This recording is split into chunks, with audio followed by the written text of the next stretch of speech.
Hello friends, मेरा नाम है नरेंद्र और मैं आपका बहुत बहुत स्वागत करता हूं YouTube channel account sure solution में। आज का अपना टॉपिक है, बहुत ही इम्पोर्टेंट है। आज के टॉपिक में मैं आपके लिए बताऊंगा बिजी सॉफ्टवेयर का एक फंक्शन है जीएसटी एंड वेट। इस ऑप्शन के बारे में क्लियर में डिस्कस करेंगे और इसमें क्या क्या ऑप्शन आपको अनेबल करने होते हैं और क्या ऑप्शन आपको डिसेबल करने होते हैं। दोस्तों, अगर चैनल पे आपने फर्स्ट टाइम विजिट किया है तो चैनल पे जाके आप वीडियो देख सकते हो। 109 मैंने वीडियो अपलोड कर रखी है।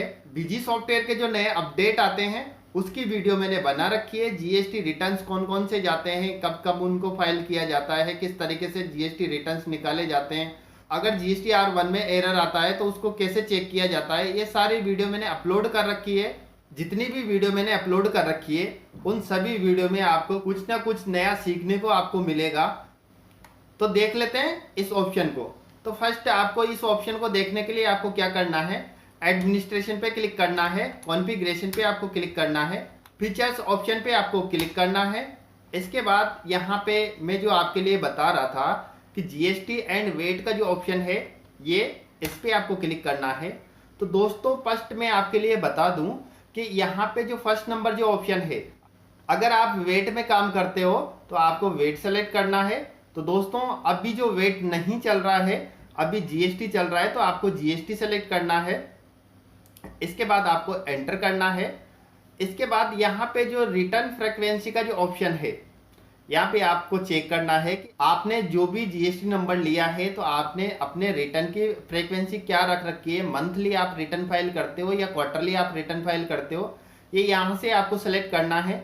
और जैसे आप यहाँ से मंथ अगर सेलेक्ट करते हो तो यहाँ से आपके जो भी रिटर्न जो भी रिपोर्ट आपकी निकलेगी वो मंथली वाइज निकलेगी। अगर आप क्वार्टरली सेलेक्ट करते हो तो आपकी क्वार्टर वाइज रिपोर्ट निकलेगी। जैसे आपका आईएफएफ का रिटर्न निकालना है तो क्वार्टर वाइज निकलेगा। अगर आप 3 भी निकालना चाहते हो तो आपका 3 भी क्वार्टर वाइज निकलेगा। अगर आप यहाँ डिफॉल्ट कर देते हो तो आप वहाँ पे डेट सेलेक्ट करने का ऑप्शन आएगा, तो वहाँ से आप डेट सेलेक्ट कर सकते हो। जो भी डेट आपको आपका रिटर्न निकालना है या कोई जो भी आपकी रिपोर्ट निकालनी है तो वो आप यहाँ से निकाल सकते हो। तो यहाँ पे मैं मंथली सेलेक्ट कर लेता हूँ। इसके बाद यहाँ पे टिन नंबर जो लिखा हुआ है, टिन नंबर पे आपको कुछ भी नहीं लिखना है क्योंकि आपने जीएसटी सेलेक्ट किया है तो आपको जीएसटी नंबर लिखना है। इसके बाद जैसे आप एंटर करोगे तो यहाँ पे जीएसटी नंबर का ऑप्शन है। आपका जो भी जीएसटी नंबर है, जैसे आपने आपकी नई फर्म खोली है तो उसका जो भी जीएसटी नंबर है वो आपको यहाँ पे एंटर करना है। इसके बाद यहाँ से एंटर करना है।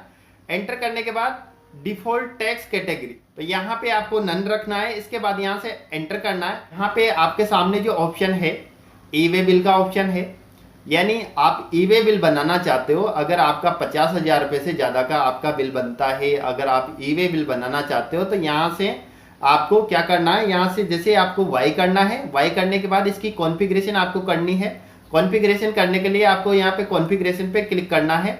इसके बाद दोस्तों, आप देख पा रहे हो कि ये विंडो जो ओपन हो गई है, इसमें आपको क्या क्या एंटर करना है। जैसे आपका जो भी पैलेस है वो एंटर करना है। जिस जगह पे आप रहते हो वहाँ का आपको एंटर करना है, पैलेस का नाम। इसके बाद जो भी पिन कोड नंबर है वो आपको एंटर करने हैं। इसके बाद जो भी आपका B2B और B2CS, B2B B2CS, B2B का मतलब होता है बिजनेस टू बिजनेस, यानी जीएसटी नंबर वाली पार्टी, और B2C का मतलब होता है बिजनेस टू कस्टमर, यानी छोटा रिटेलर कस्टमर। तो यहाँ पे आप अमाउंट डाल सकते हो कि यानी 50,000 रुपये से अगर सिंगल बिल किसी का ज़्यादा बनता है तो यहाँ पे ई वे बिल का ऑटोमेटिक आपसे बोला जाएगा कि इसका ई वे बिल बनेगा।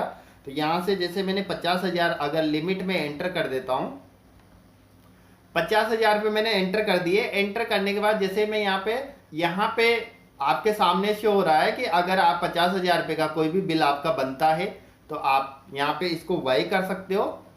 आपको यहाँ पे वाई करना है। वाई करने के बाद अगर आपकी कोई भी ट्रांजेक्शन 50,000 रुपये से ज़्यादा का बिल बनता है तो आपके सामने वहाँ पे ऑप्शन आएगा कि आप इसको ई वे बिल बनाओ। दोस्तों, नेक्स्ट ऑप्शन है अपना, ये ई वे बिल की कॉन्फ़िगरेशन में आपके लिए बता रहा हूँ कि यहाँ पे आप B2B B2CS दोनों में आप 50,000 रुपये लिमिट जो भी बिल बनेगा उसमें आप ई वे बिल बनाना चाहते हो या ओनली B2B में बनाना चाहते हो, तो यहाँ पे आपको दोनों सेलेक्ट कर देना है, यानी B2B B2CS।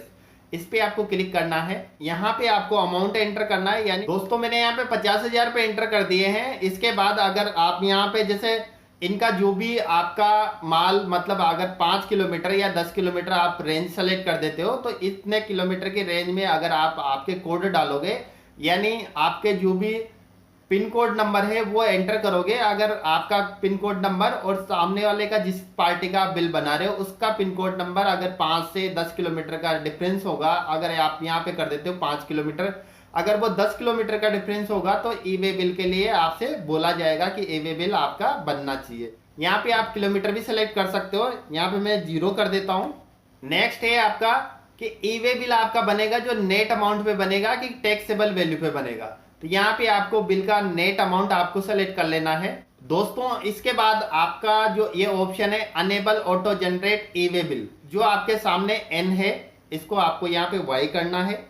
वाई करने के बाद दोस्तों जैसे आपका ई वे बिल का जो यूजर आईडी और पासवर्ड है वहां पे आपको जीएसटी पोर्टल पे जाके आपको यहाँ पे क्या करना है, जीएसपी आईडी क्रिएट होती है, वो GSP ID user name and password आपको क्रिएट करने हैं। और उसके बाद यहाँ पे आपको e way bill GSP user ID और उसके पासवर्ड आपको यहाँ पे एंटर करने हैं।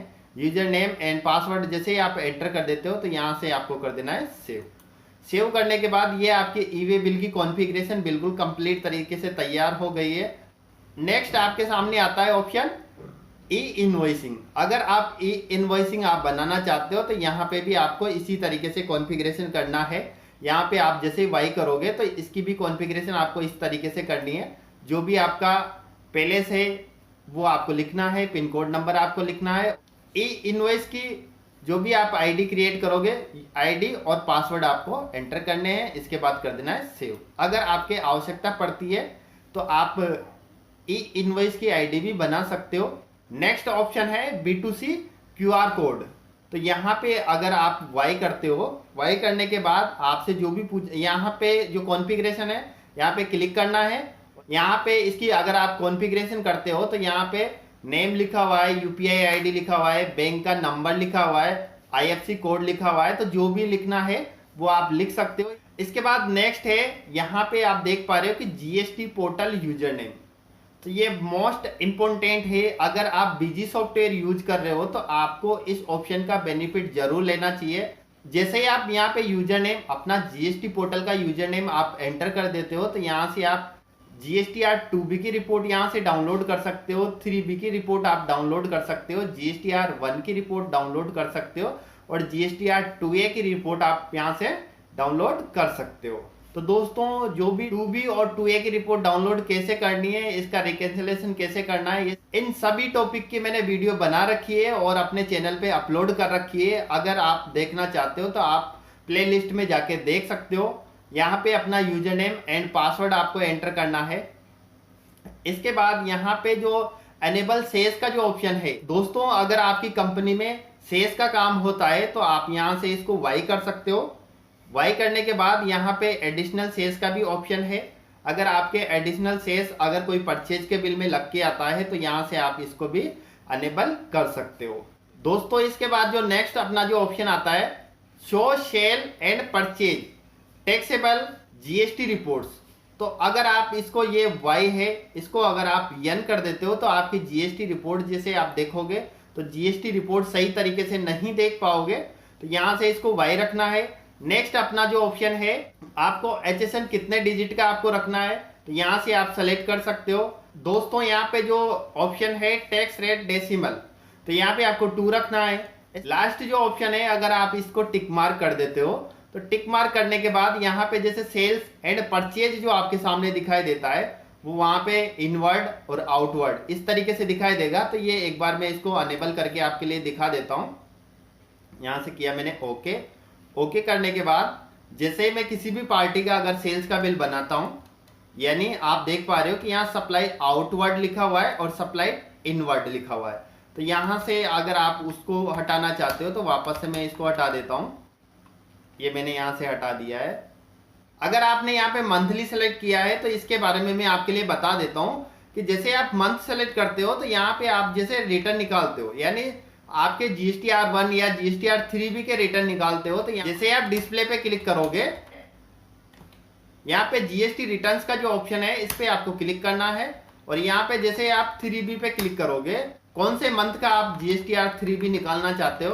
अगर आप GST रिटर्न्स निकालना चाहते हो GSTR-1, तो आप जैसे GSTR-1 पे क्लिक करोगे, क्लिक करने के बाद यहाँ पे जैसे आप चेक करोगे, यहाँ पे मैं प्लेन फाइल बनाना चाहता हूँ और यहाँ पे आप देख पा रहे हो कि यहाँ पे भी मंथ का ही ऑप्शन शो हो रहा है।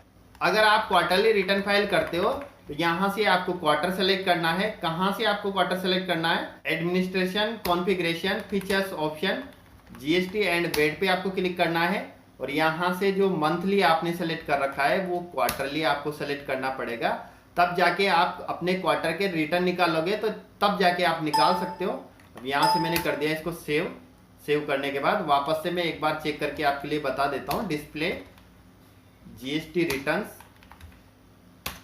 रिटर्न्स और इसके बाद जैसे मैं 3B पे क्लिक करता हूं, तो 3B पे क्लिक करने के बाद यहाँ पे मेरे सामने क्वार्टर शो हो रहे हैं कि कौन सा क्वार्टर का मैं निकालना चाहता हूँ, first quarter, second quarter, third quarter, fourth quarter. जैसा भी आप निकालना चाहते हो वो निकाल सकते हो। दोस्तों ये जो मैंने आपके लिए टॉपिक बताया है GST एंड वेट्स, तो ये सारा सब कुछ आप समझ चुके होंगे। आपको अगर कॉन्फ़िगरेशन करनी है तो इस तरीके से आपको कॉन्फ़िगरेशन करनी है। दोस्तों अगर इस ऑप्शन का आप उपयोग नहीं करते हो तो इसका उपयोग जरूर आपको करना है। GST पोर्टल का जो भी यूजर नेम है वो आपको यहाँ पे एंटर करना है। GSTR-2A एंड GSTR-2B की रिपोर्ट जनरेट करके आपके डेटा को आपको रिकंसाइल करना है और उसके बाद ही आपको अपना 3B का रिटर्न भेजना है और उसके बाद ही आपका GSTR-1 का रिटर्न भेजना है, ताकि आप जैसे सेल परचेज आप फाइनल कर लोगे उसी के बाद आपको अपने रिटर्न्स फाइल करने हैं। तो दोस्तों आपको वीडियो कैसी लगी कमेंट करके जरूर बताएं। अगर आपको वीडियो पसंद आया है तो वीडियो को लाइक और शेयर जरूर करें। दोस्तों अगर आप बीजी सॉफ्टवेयर सीखना चाहते हो, आप चैनल को सब्सक्राइब कर सकते हो और बेल आइकन प्रेस कर सकते हो ताकि नए वीडियो के नोटिफिकेशन आपको मिल सके। दोस्तों आप सभी लोगों के लिए मैं धन्यवाद करना चाहता हूं कि आप लोगों के सहयोग से अपने चैनल पे 1000 सब्सक्राइबर और 4000 घंटे का वॉच टाइम कंप्लीट हो गया है। तो आप लोगों का प्यार ऐसे ही बना रहे।